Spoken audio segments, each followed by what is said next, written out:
હકાભાને ડાયરો કરવા માટે આમંત્રણ મેં આપ્યું હતું, એ ડાયરો કરવા માટે આપ્યું હતું.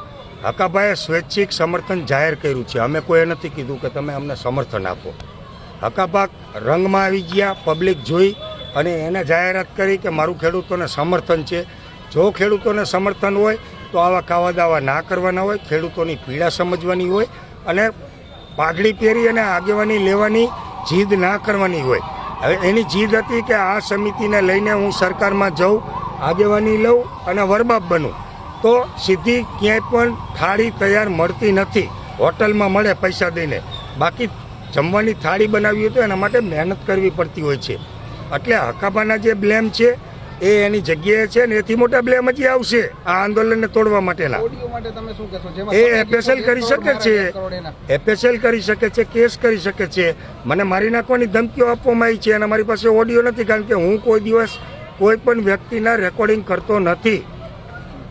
એ હકાભાનો વિષય છે, તમે હકાભાને જઈને પૂછો. અવાજ તમારો નથી?